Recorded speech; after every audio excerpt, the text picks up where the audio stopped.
Gulf രാജ്യങ്ങളിലേക്കുള്ള missile drone ആക്രമണങ്ങൾ 6ാം നാളിലും തുടരുകയാണ് Iran. UAEക്ക് നേരെ ഇന്ന് 125 ഡ്രോൺ ആക്രമണ ശ്രമങ്ങളും 6 ബാലിസ്റ്റിക് മിസൈൽ ആക്രമണങ്ങളുമാണ് ഉണ്ടായത്. മിസൈൽ അവശിഷ്ടങ്ങൾ വീണ് 6 പേർക്ക് പരിക്കേറ്റു. വിമാന സർവീസുകളും സാധാരണ നിലയിലേക്ക് തിരിച്ചെത്തിയിട്ടില്ല. ദുബായിൽ നിന്നും സുരേഷ് വെള്ളിമുറ്റം തയ്യാറാക്കിയ റിപ്പോർട്ട് കാണാം. ഗൾഫ് മേഖലയിലേക്ക് ഇറാനിൽ നിന്നുമുള്ള ആക്രമണം പൂർണ്ണമായും അവസാനിച്ചിട്ടില്ല. മാത്രമല്ല, ഇന്ന് വൈകുന്നേരത്തോടു കൂടി പലയിടങ്ങളിലും ആക്രമണ ശ്രമങ്ങളും ആക്രമണങ്ങളും ഉണ്ടായിട്ടുണ്ട്. പ്രധാനമായും UAE തലസ്ഥാനമായിട്ടുള്ള അബുദാബി കേന്ദ്രീകരിച്ച് വൈകുന്നേരത്തോടു കൂടി വലിയ ആക്രമണ ശ്രമമുണ്ടായി. UAE ആഭ്യന്തര മന്ത്രാലയം തന്നെ ഇക്കാര്യം സ്ഥിരീകരിക്കുന്നുണ്ട്. മിസൈൽ ആക്രമണ ശ്രമമുണ്ടായി, അതിനെ പ്രതിരോധിക്കുകയാണ്. എല്ലാവരും ജാഗ്രത പാലിക്കണമെന്നാണ് അധികൃതർ അറിയിച്ചത്. മൊബൈലിലേക്ക് വന്ന അലർട്ട് അനുസരിച്ച് ആളുകൾ പുറത്തിറങ്ങേണ്ട, ആളുകൾ സുരക്ഷിത കേന്ദ്രത്തിലേക്ക് മാറണം, അല്ലെങ്കിൽ സുരക്ഷിത കേന്ദ്രത്തിൽ കഴിയണം.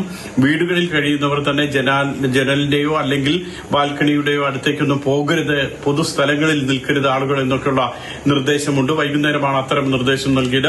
UAEയിൽ നിന്ന് ഏതാണ്ട് 131 ആക്രമണ ശ്രമങ്ങളാണ് ഉണ്ടായത്. 125 ഡ്രോൺ ആക്രമണ ശ്രമവും അതോടൊപ്പം തന്നെ 6 മിസൈൽ ആക്രമണ ശ്രമങ്ങളും ഉണ്ടായി. ഒരു മിസൈൽ മാത്രമാണ് ഭൂമിയിൽ പതിച്ചത്, മറ്റെല്ലാം നിർവീര്യമാക്കിയെന്ന് അധികൃതർ അറിയിക്കുകയും ചെയ്യുന്നുണ്ട്.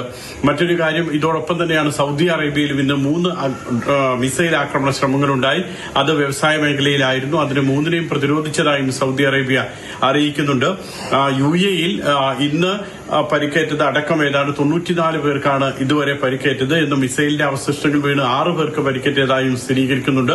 അങ്ങനെ UAEയിൽ ഇതുവരെ 94 പേർക്ക് പരിക്കേറ്റു എന്നാണ് സ്ഥിരീകരിക്കുന്നത്. ഖത്തറിലും വലിയ ജാഗ്രത തുടരുകയാണ്. ഖത്തറിന്റെ പലയിടങ്ങളിലും വൈകുന്നേരം ഡ്രോൺ ആക്രമണ ശ്രമങ്ങളും ഉണ്ടായി. അതോടൊപ്പം തന്നെയാണ് ബഹ്റൈനിലും വലിയ ആക്രമണ ശ്രമം ഉണ്ടായിട്ടുണ്ട്. ഇങ്ങനെ ഈ GCC മേഖലയെല്ലാം ഇപ്പോൾ വലിയ ജാഗ്രതയിലാണ്. ഇതോടൊപ്പം തന്നെയാണ് വിമാന സർവീസുകൾ ഇനിയും വൈകും എന്ന് വ്യക്തമാക്കുന്നത്. പ്രത്യേകിച്ച് fly Dubai, air India express, air Arabia എന്നിവയൊക്കെ തന്നെ സർവീസുകൾ തുടങ്ങാൻ ഇനിയും വൈകും. അത് പരമാവധി ഈ മാസം 12 വരെ ആകാം. ചില വിമാന കമ്പനികൾ അങ്ങനെയാണ് വ്യക്തമാക്കുന്നത്. ഏതായാലും സമാധാനം അല്പം അകലെയാണ്. അതേസമയത്ത് വലിയൊരു ആശങ്കയില്ല. എങ്കിൽ പോലും ഇപ്പോഴും ആക്രമണം ഗൾഫ് മേഖലയിൽ തുടരുന്നുണ്ട്.